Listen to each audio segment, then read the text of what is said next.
Good morning. Welcome to the at-home version of the Ventura Vineyard. My name is Jeff, and thank you for joining us this morning, especially if you're watching this live on Sunday at 10 a.m. Then you can say hi right now in the chat. Hi, everybody. I'm thrilled that you're watching this live. If you happen to be watching it later, that's great, and however you're watching it, we're thrilled. But we would encourage you to join us at this Sunday mornings at 10 a.m. Pacific time to take part in the communal experience of all participating in this at the same time. So we'd love for you right now to go ahead and say hi in the chat if you're watching this on Sundays. You can also turn it off if you don't like the chat feature, and that's okay too. So we just want you to feel at home here. And we are constantly seeking new ways to create experiences to stay connected right now while we can't meet in person. I'm going to tell you a little bit more about that later during the announcements. As your service host, part of my job is to go over the order of service. So after I'm done here, we're going to spend a time of worship through song. I am just every week just so impressed with all of this just rotation of fantastic singers and musicians that we get to experience. We are really, really blessed, and that's something that that while we were meeting in person, I certainly didn't take it for granted. While we were meeting with a full band each week of rotating musicians as well there, but I don't know. We've been doing this now for a few months, and I got to tell you, I'm so impressed with each week how each of our musicians continue to deliver and share with us heartfelt experiences. So thank you for that. This week we're fortunate to be led in worship by Dean McCarty. So after Dean's first song, we're going to come back here for those announcements, and we'll say a prayer over our offering. So our message this morning is from Gini Downing. Jenny is somebody who constantly inspires me with her intelligence and her thoughtfulness and her creative teaching and her compassion. So I'm really looking forward to that. I hope I didn't build you up too much there, Jenny, and I really hope you deliver now. So after Jenny's message, we'll go back to Dean for a couple more songs, and then we'll be back here to close it out. Also, for those who wish to participate after the service today, we're going to have another Zoom call, and we encourage you to join in that. There will be a link, or there is a link, should be a link right now in the YouTube video. And if anybody can't find it, just mention it in the chat, and somebody else, again, I'm sure will post the link there as well. I'll remind you about that a little bit later. So again, happy Sunday. Thank you for being here. And here's Dean McCarty. Good morning, everybody. It's good to virtually be here with you virtually, because that's what we got. So that's what we'll do. Welcome to the Ventura Vineyard online worship session. I am Dean, and thank you for joining me in worship this morning. This will be the first part of our music. So this is the time that you kind of get comfy and relax, find a nice spot to chill and sing a little bit, and maybe grab something that makes noise near you, and let's just get our hearts ready to worship. I'm going to say a quick prayer and then take a couple deep breaths, and we'll dive right in. So God, we come before you this morning, remembering that you are in control, God, and praising you for that, Father. Every day is a struggle on this planet, Lord, and there's no doubt about that. So, God, we lean on you for our strength, for our courage, and for our wisdom. And, God, we just pray this morning that you fill us with a comfort, God, that only you can fill us with in a time like this. So, God, we thank you and we praise you, and we lay it all down at your feet this morning. In Jesus' name, amen.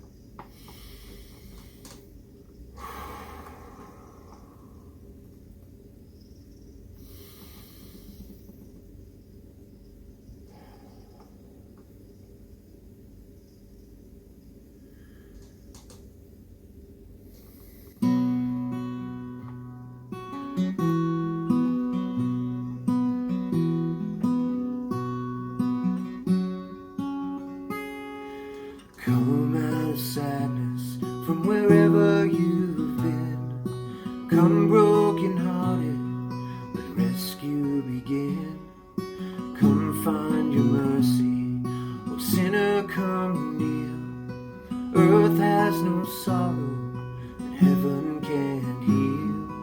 Earth has no sorrow that heaven can't heal. So lay down your burdens, lay down your shame. All who are broken, lift up your face. Oh, wanderer, come home. You're not too far to lay down your heart. Come as you are.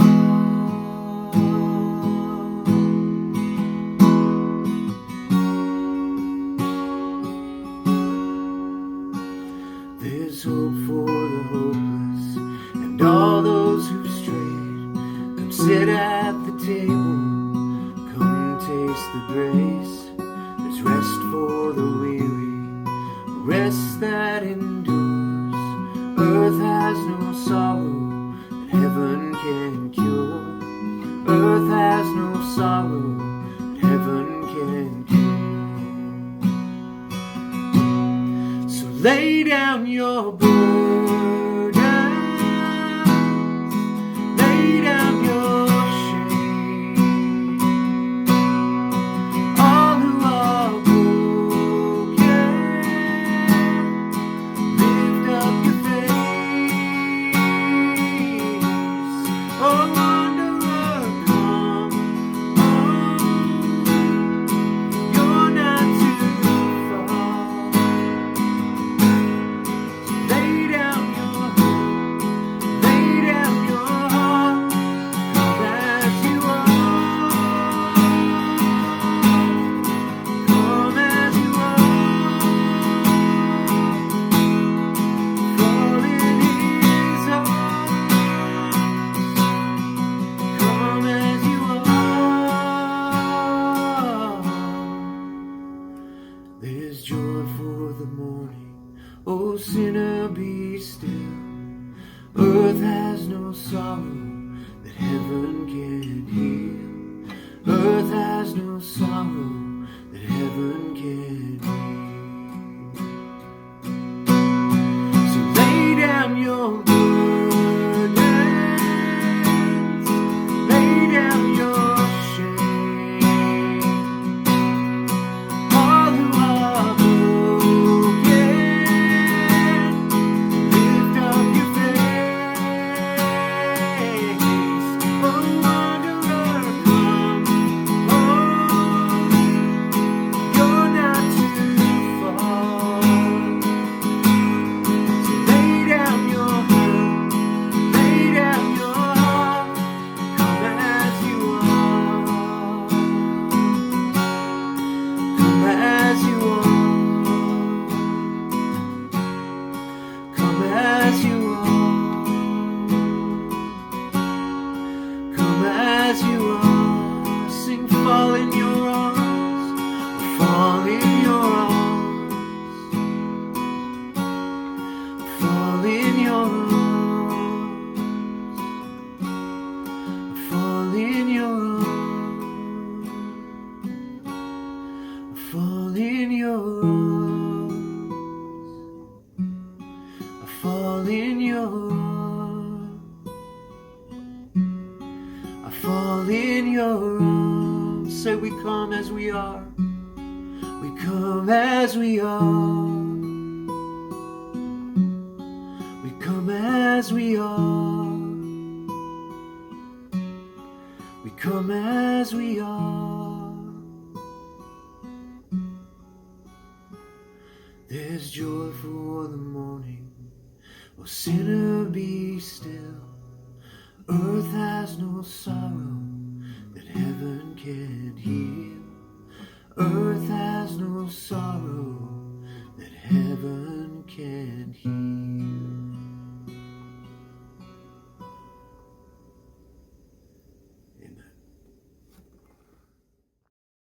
This is the time in the service when I would like to draw your attention to our Ventura Vineyard app. It is a great way to stay up to date on what's happening at the vineyard. It's a great way to connect. And there's several tiles in there that I think you'll find incredibly informative, again, about different events that are happening. One of those tiles I will draw your attention to, as we do each week, is our tile that says Give. Again, we are so grateful for the faithful giving of those of you that have helped us to continue to keep our virtual doors open during this time. So if you have any questions about that, please email us.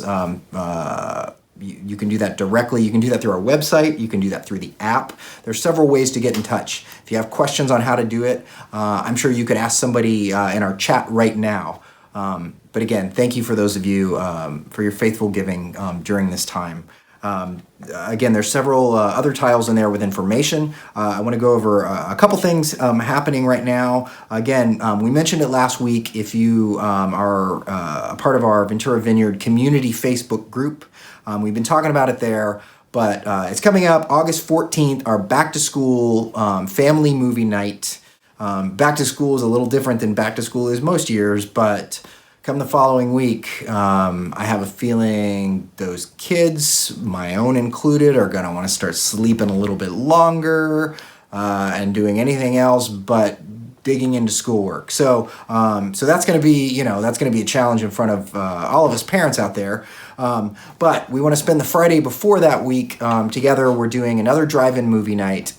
This is going to be, I think the movie starts at 8:30 p.m. Get there at 8. I believe we're starting the movie at 8:30. It's going to be in the Ventura Vineyard parking lot. There's more information about that, again, through our Facebook community group page or through the app. As a reminder, if you want popcorn, real movie theater popcorn, you can register for that in advance. It's $5 for a large popcorn, and if you ever buy popcorn at the movies, you know that is a deal.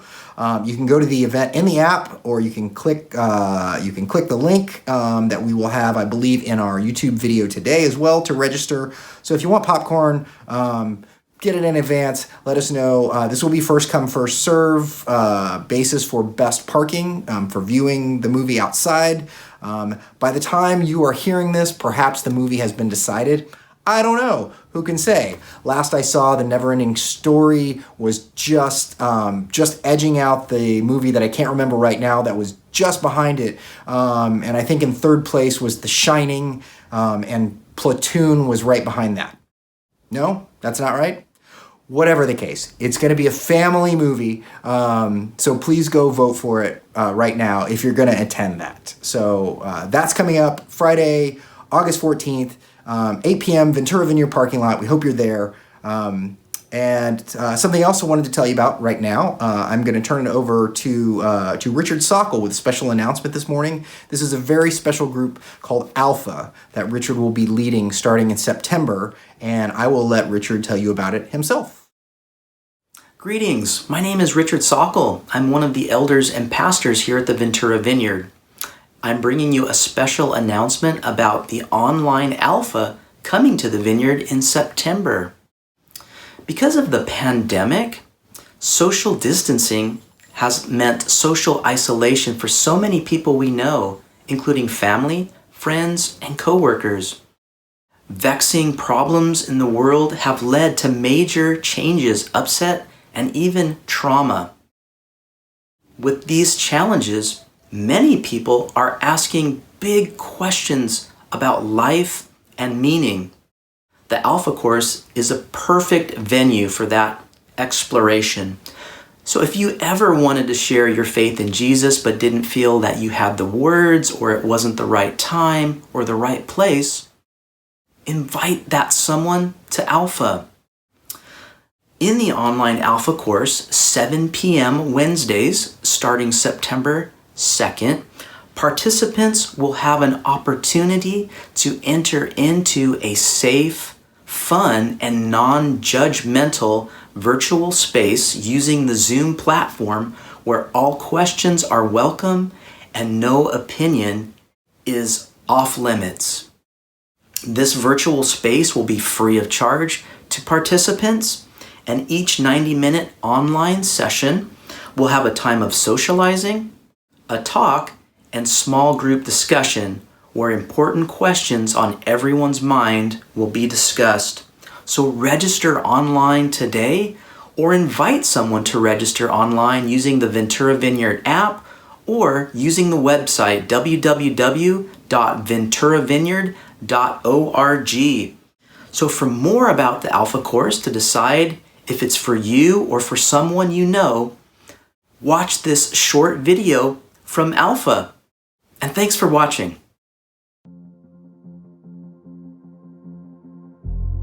Every day we ask so many questions. What should I wear? What's the weather going to be like? How am I going to fit everything in? But then there are those bigger questions, like why am I here? Where am I heading? Is there more to life than this?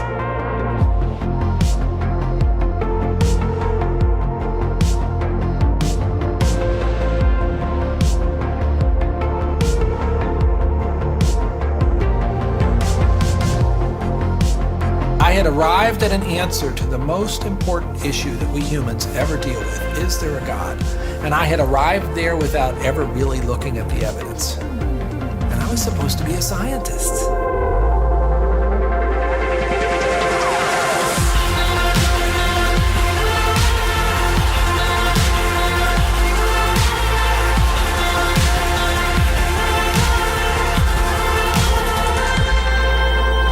At 28, I had gotten many of the things that I thought I wanted.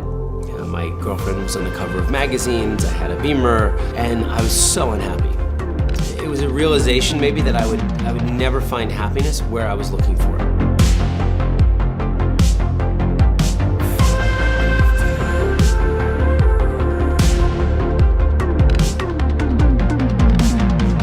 I think for so many years, I always just strived to be strong in myself. All I needed was me and my buddies and, we'd be like invincible.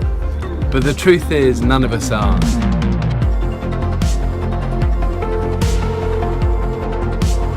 And I found purpose, I found meaning, I found hope. God took something so broken and made it a beautiful art piece. Alpha is a place where you can be yourself. You can say what you think and challenge everything. No question is too complex or too simple. And what your point of view is as important as anyone else's. We are going on a journey together, an adventure to explore the questions of life, faith, and meaning.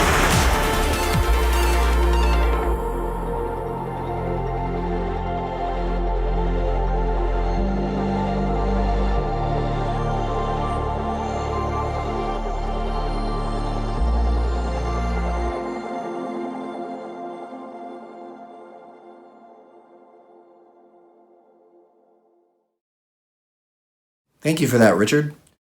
Before we turn it over to Jenny for our message this morning, if you would please join me in a word of prayer over our offering. Father, we are grateful for the opportunity to connect with one another. Thank you for giving us life. Thank you for your Spirit that is ever present, that is so real right now, Father. Whether we are far away or close together, God, you are always there, and we are so grateful for that. Thank you for keeping us afloat during this time. Please take our offerings, use them to advance your kingdom, and we praise you, God. Amen. And now, Gini Downing.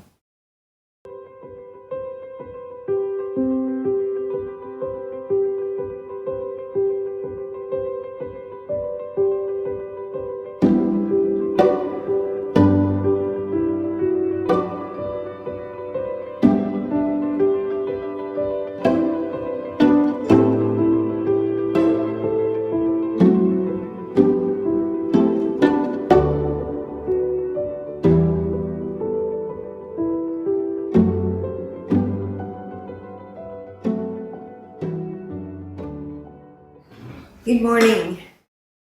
I entitled my message this morning, Both Sides Now, which sort of dates me a bit, but maybe some of you remember Judy Collins. She was a folk singer in the 1960s. And about that time, she recorded a Joni Mitchell song by that title. And if there ever was an anthem for binary this or that type thinking, Both Sides Now is it. Listen to the few of the lyrics. Rows and flows of angel hair and ice cream castles in the air and feathered canyons everywhere. I've looked at clouds that way. But now they only block the sun. They rain and snow on everyone. So many things I could have done, but clouds got in my way. I've looked at clouds from both sides now, from up and down, and still somehow, it's clouds' illusions I recall. I really don't know clouds at all. Well, our reading today is from a lectionary passage that comes from Genesis in chapter 37. And it is the story of Joseph, who was 17 years old at the time. And his habit was to help out his brothers in herding his father's flocks. These were his half-brothers, actually, the sons of his father's wives, Bilhah and Zilpah. And Joseph brought his father bad news about them. In other words, he was a snitch. Israel loved Joseph more than any of his other sons because he was a child of his old age, and he made him an elaborately embroidered coat. When his brothers realized that their father loved him more than them, they grew to hate him. They wouldn't even speak to him. One night Joseph had a dream, and when he told his brothers, they hated him even more. He said, "Listen to the dream I had. We were all out in the field, gathering bundles of wheat. All of a sudden, my bundle stood straight up, and your bundle circled around and bowed down to mine." His brothers said, "So you're going to rule over us? You're going to boss us around?" And they hated him even more than ever because of his dreams and the way that he talked. Well, Joseph had another dream, and he told this one also to his brothers. "I dreamed another dream," he said. "The sun and moon and 11 stars bowed down to me." When he told it to his father and his brothers, his father reprimanded him and said, "What's all this dreaming? Am I and your mother and your brothers all supposed to bow down to you now?" And now his brothers were really jealous. But his father brooded over this and thought about it a lot. Well, Joseph's brothers had gone off to Shechem one day where they were pasturing their father's flocks. And Israel said to Joseph, "Your brothers are with their flocks in Shechem. Come, I want to send you to them." And Joseph said, "I'm ready." The brothers spotted him off in a distance, and by the time he got to them, they'd cooked up a plot to kill him. The brothers were saying, "Here comes that dreamer. Let's kill him and throw him into one of these old cisterns. We can say that a vicious animal ate him up. We'll see what this dreamer does." Well, Reuben, one of his older brothers, heard them talking, and he intervened to save Joseph. "We're not going to kill him. No murder. Go ahead and throw him in a cistern out here in the wild, but don't hurt him." Reuben planned to go back later and let him out and take him back to his father. When Joseph finally reached his brothers, they ripped off the fancy coat he was wearing. They grabbed him and threw him into a cistern. The cistern was dry. There wasn't any water in it. Then they lay down to eat their supper. Looking up, they saw a caravan of Ishmaelites on their way to Gilead, their camels loaded with spices, ointments, and perfumes to sell in Egypt. Judah said, "Brothers, what are we going to get out of killing our brother and concealing the evidence? Instead, let's sell him to the Ishmaelites. But let's not kill him. He is, after all, our brother. He's our own flesh and blood." And his brothers agreed. By that time, the Ishmaelite traders were passing by. His brothers pulled Joseph out of the cistern and sold him for 20 pieces of silver to the Ishmaelites, who took Joseph with them down to Egypt. Well, if you ever thought your family was dysfunctional, I think Joseph's family beats it, doesn't it?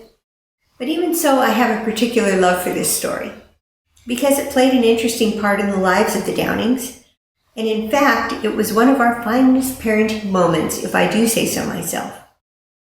Here's what happened. Back in the 1990s, Ben and I were part of a Bible study, and we happened to be studying the book of Genesis, and particularly the life of Joseph. And on this particular evening, we had just studied how Joseph's general trajectory was to look to see what God was doing in the midst of situations and circumstances. So in the story above, as he sat at the bottom of the cistern, and again when he was being handed over to the bunch of Ishmaelites, maybe his thoughts ran along the line of, I wonder what God is doing here. Well, on the way home from the Bible study, Ben and I got into a discussion, and I have to say, we kind of scoffed at the leader's take on things because we both freely admitted that I wonder what God is doing in this situation would not be the first thing we thought if we were in the bottom of a cistern. So, anyway, there we were, scoffing at the leader, thinking that the story was a bit of a stretch. As we got ready for bed, we were still laughing at the silly Bible study guy. Now, we have a son. His name is David. Some of you know him.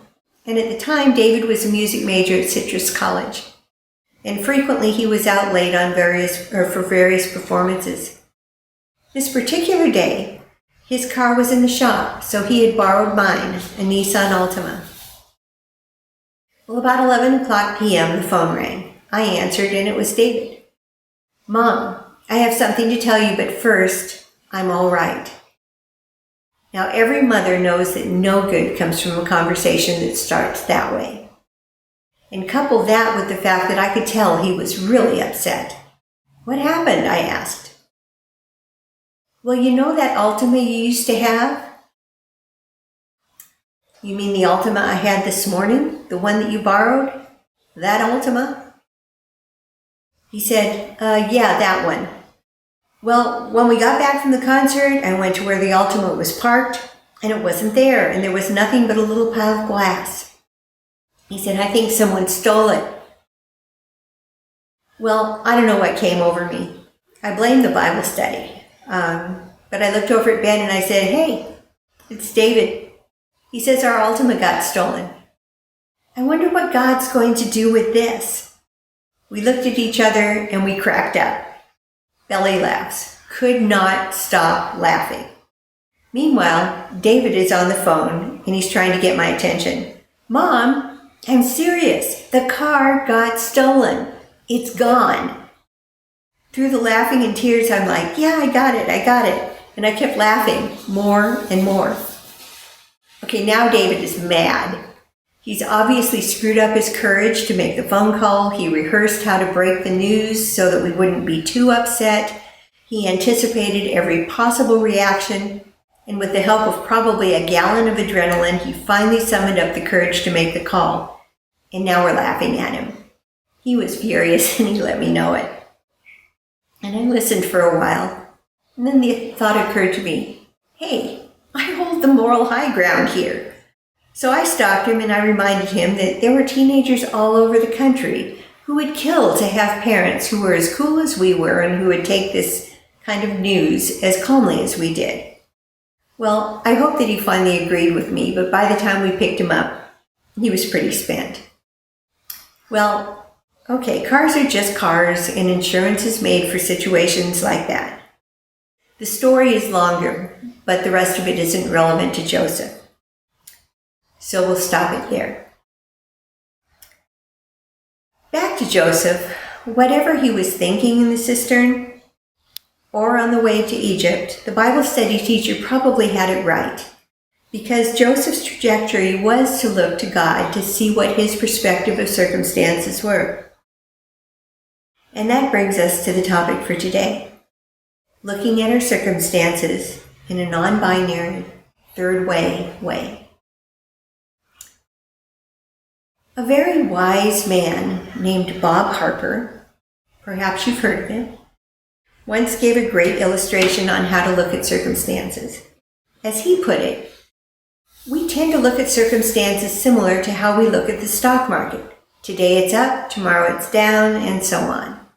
Today's circumstances are good, favorable to us, increase our feelings of security, happiness, and satisfaction with life. But tomorrow they're bad. Something happens that makes us unhappy, and life generally sucks. And so it goes. One day is good, one day it isn't. That's a very binary way to look at life and circumstances, really. And we pretty much all do it. I'm afraid to say that. But Bob's idea was a bit different. Bob said, think of life as being on a train, with the train being your life. And on one side, there's positive things happening, happy things, good things. And on the other side, things aren't so good. They're bad, they're disagreeable. But neither one of those extremes define life. They're just things that happen. And at any time, you can choose to look out one window or the other and focus on either the positives or the negatives. I like that illustration a lot because no matter how dire the circumstances, there's always beauty and goodness to be had. And conversely, no matter how the elation of the moment is, there are still things in the world that are out of place that need to be reckoned with. For instance, now we have the coronavirus. Thousands of people are ill and dying from it. And even for those who don't have it, many have lost their jobs and have no idea how they're going to get through the next months. They're facing isolation and despair. But concurrently, babies are being born, couples are falling in love, getting married. There's beautiful sunrises and sunsets, acts of love and courage, the opportunity to slow down life and breathe. Time to do art, music, read, relax, and creatively connect with each other in ways we never have. Neither cancel each other out, but somehow we need to learn to hold both at once.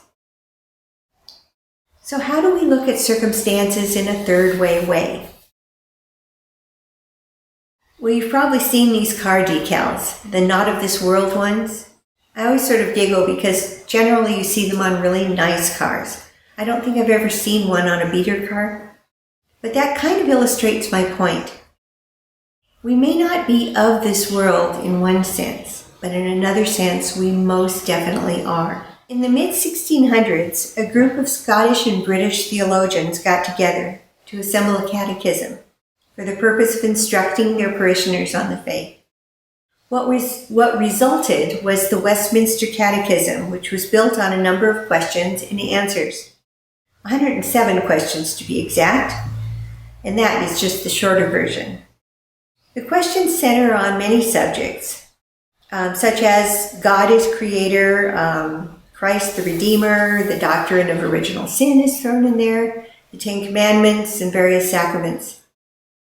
Now, while there is a lot of the Westminster Catechism that I have issues with, I do like some of it, and especially the first question. What is the chief end of man or humankind? In other words, why are we here? And the answer, according to the Westminster Catechism, is this. Man's chief end is to glorify God and to enjoy Him forever. So we could say the main purpose of our life is to know, love, and serve God. And next to this goal, pretty much everything else pales in comparison. But because of the foot that we have planted so firmly in the physical world, we have very strong attachments to persons and things that draw us away from or distract us from the things of God.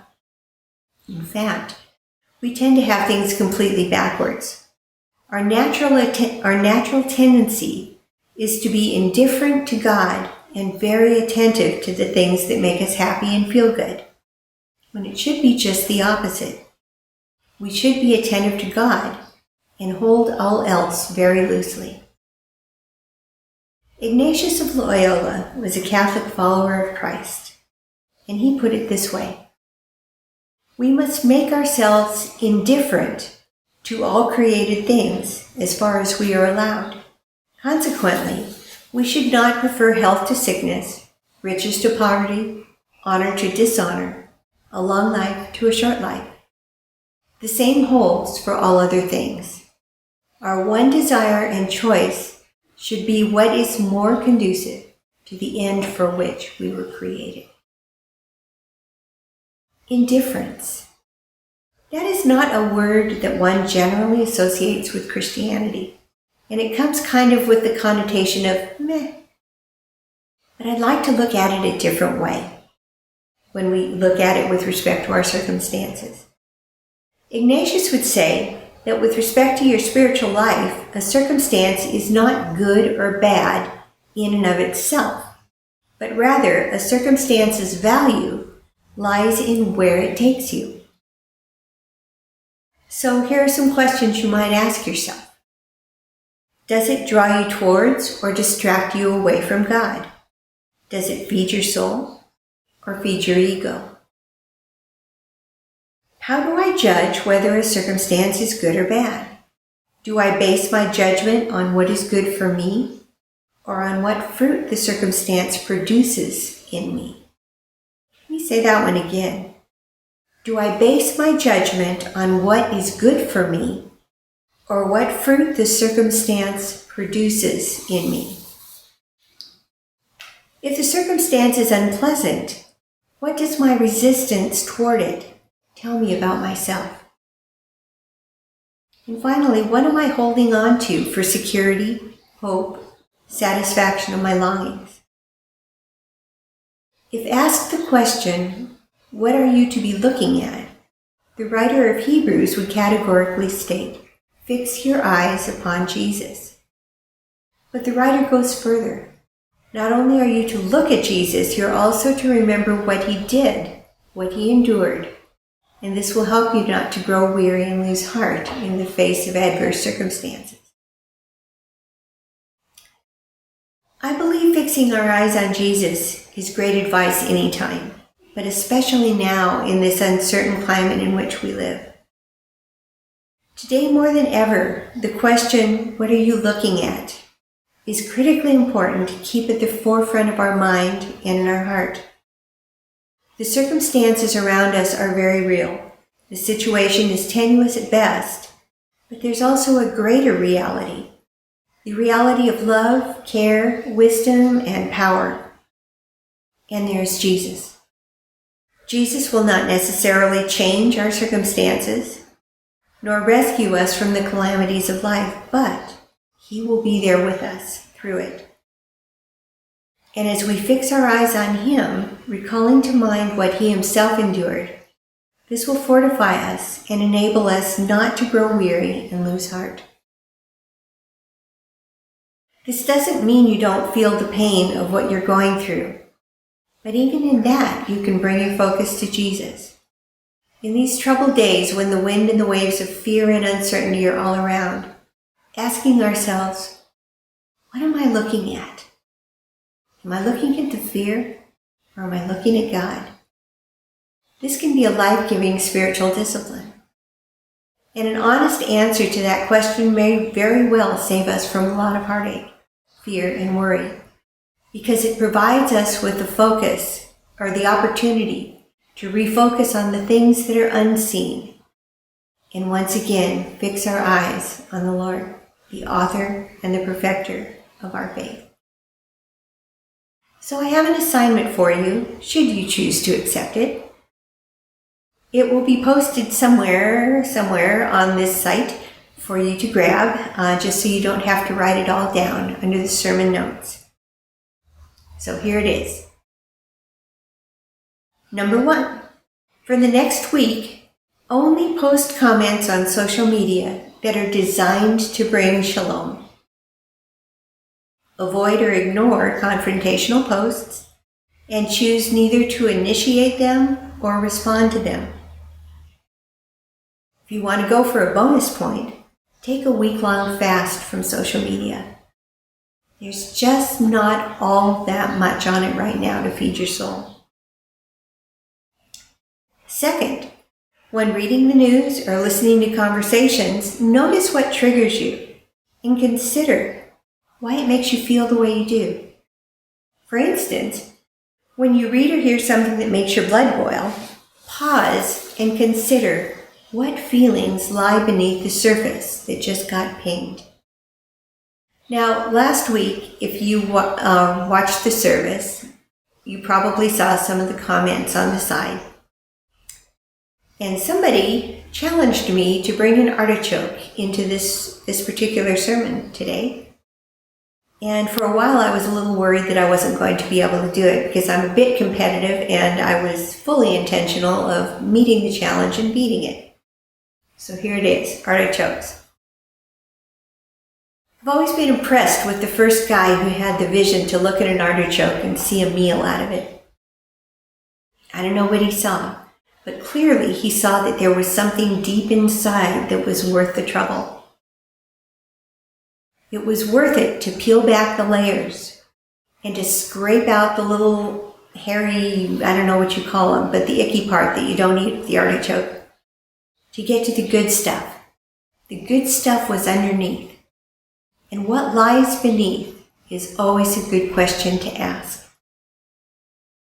So let's take an example. Let's say this is the headline of the day.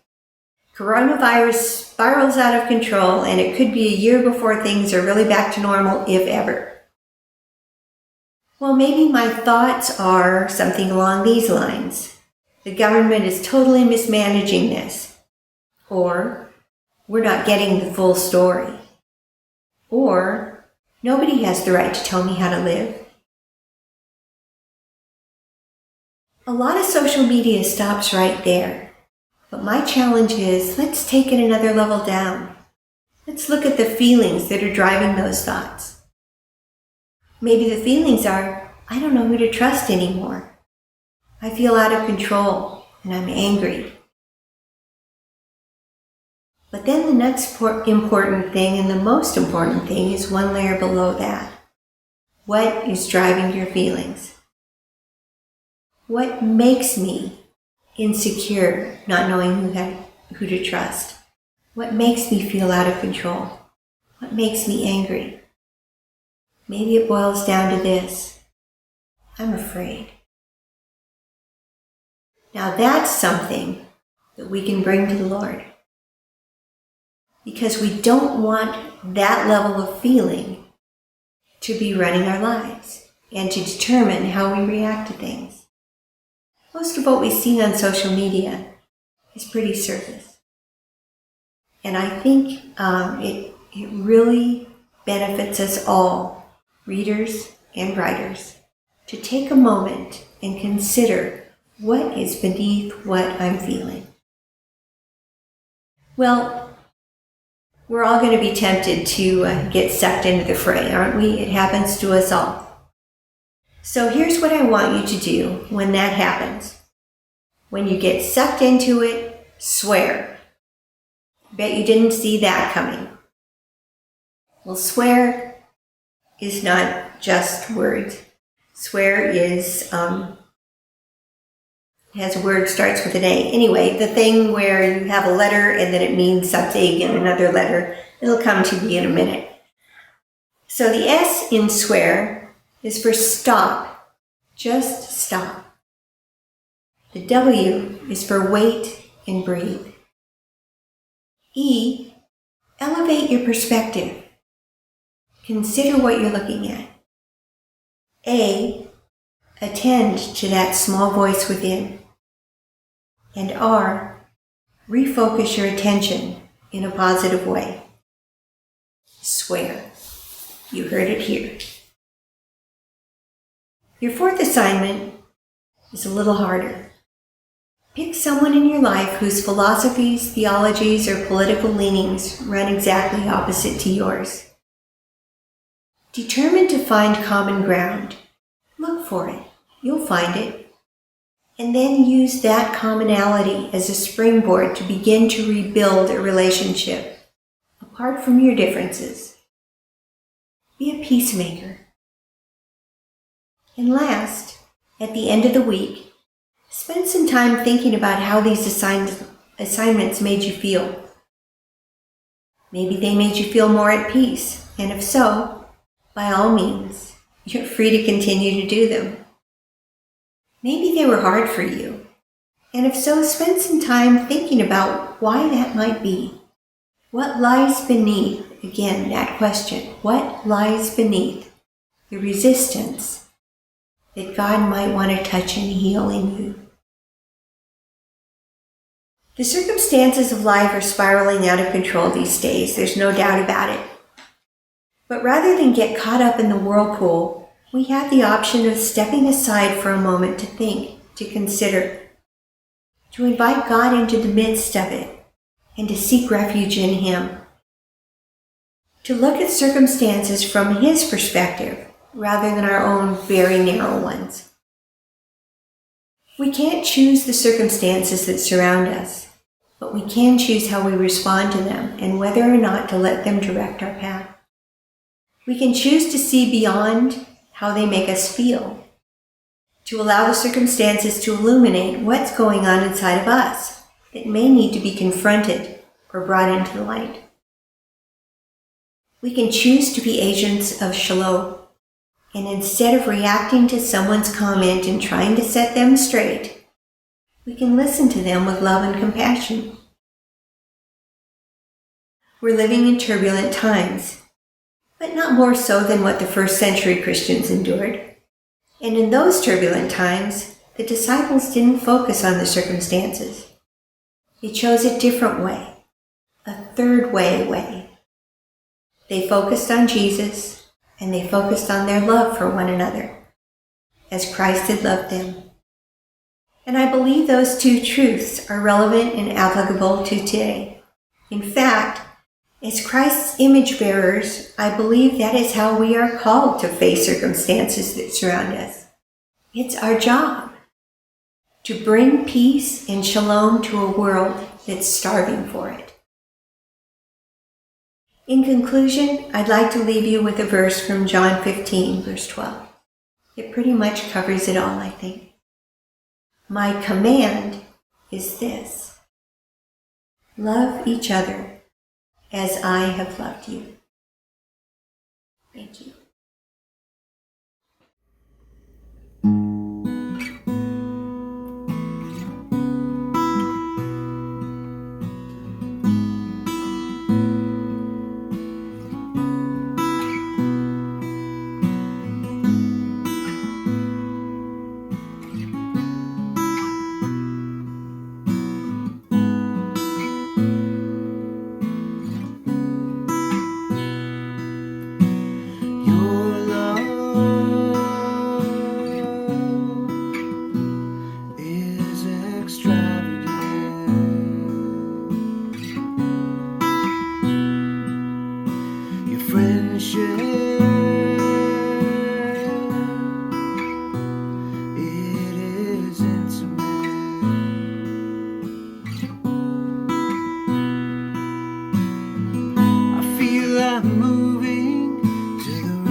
Intoxicating in our secret place. Your love is extravagant.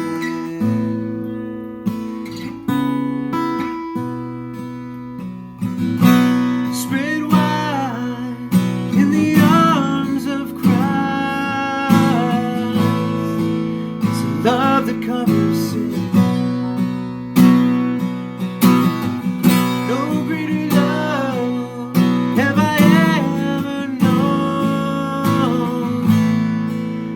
Consider me a friend, capture my heart again.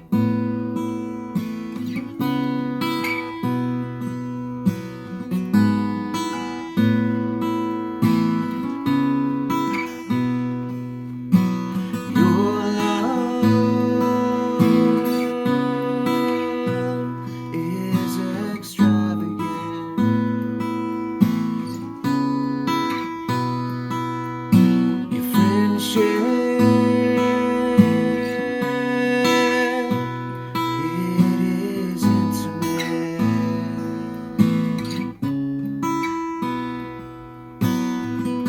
Feel I'm moving to the rhythm of your grace. Your fragrance is intoxicating in our secret place. And your love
at the start, before the beginning of time.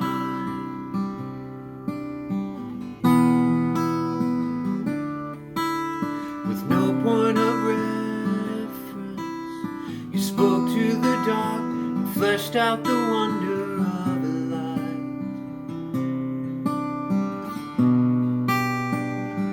And as you speak,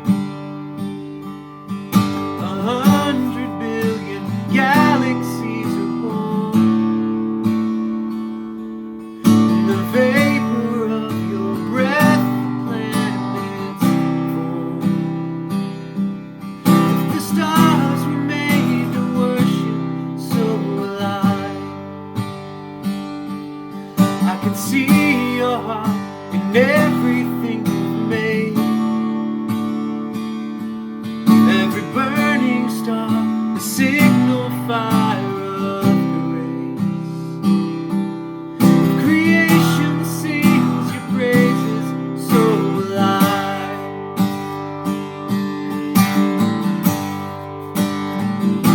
So will I.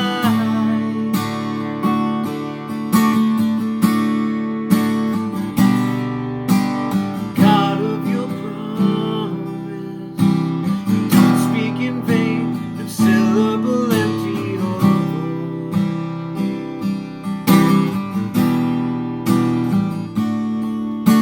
For once you have spoken, all nature and science follow the sound of your voice. And as you speak, 100 billion creatures catch your breath, evolving in pursuit of what you said. If it all reveals your nature, so will I can see your heart in everything you say. Every painted sky, a canvas of your grace. Creation still obeys you, so will I.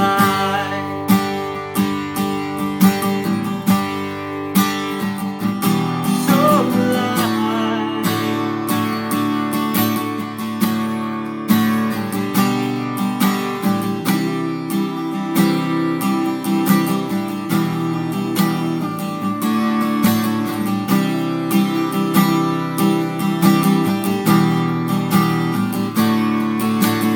Stars were made to worship, so will I. If the mountains bow in reverence, so will I. If the oceans roar your greatness, so will I. For if everything exists to lift you high, so will I. If the wind goes where you send it, so will I. If the rocks cry out in silence, so will I.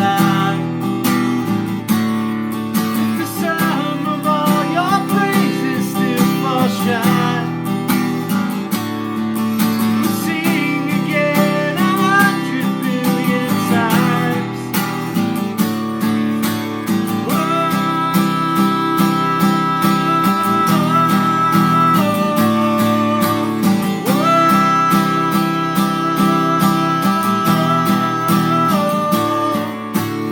God of salvation, you chase down my heart through all of my failure and pride.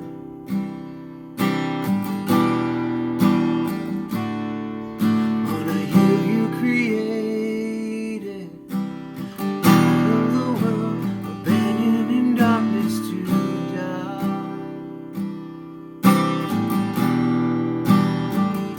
And as you speak, 100 billion failures disappear.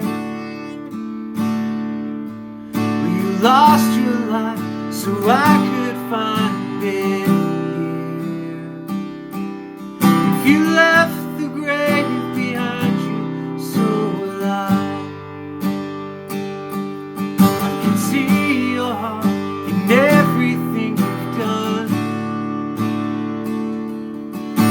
part design in the work of art called love. If you gladly chose surrender, so will I.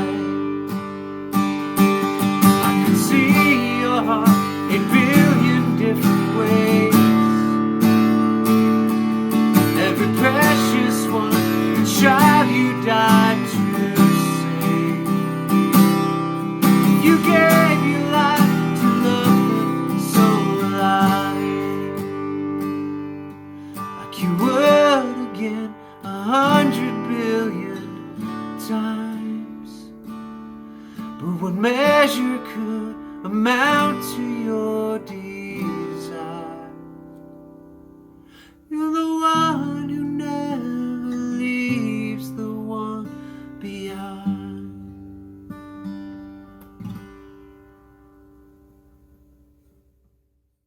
And that is going to bring us to the conclusion of our service this Sunday. Again, thank you. Thank you for being here. I miss you. If I know you, I miss you. And I know that sentiment is shared by so many of us right now. Again, thank you for our teachers and our musicians that keep this going every week. And thank you for continuing to engage in this experience of the Vineyard. We started something last week, and I hope you'll take advantage of it today. Immediately following this, as soon as I say goodbye, I want you to click on the link that will be in the chat right now. There should be also posted along with this video. It's a Zoom call. It's a Zoom meeting. You don't need any special fancy software. You should be able just to click on that link and get to the Zoom call. It's a chance that'll be immediately following of this service right now. Again, this only works if you're watching it live on Sunday, but immediately following this until noon today, we're going to have a room that's wide open. It's a great chance to maybe see some faces you haven't seen in a while, or some faces you have seen and you just want to see again. It's just a time to connect. For those that want to perhaps talk about something in the message today that was stirred inside you, there'll be an opportunity for that. If those that need prayer, there are private rooms that we can create to make space for that, or if you just want to hang out and see some friends. So we hope you'll take advantage of that right now. Click on that link. That'll go till noon today, and I'm out of here. Thanks, everybody. Have a great week, and hope to see you very, very soon. God bless.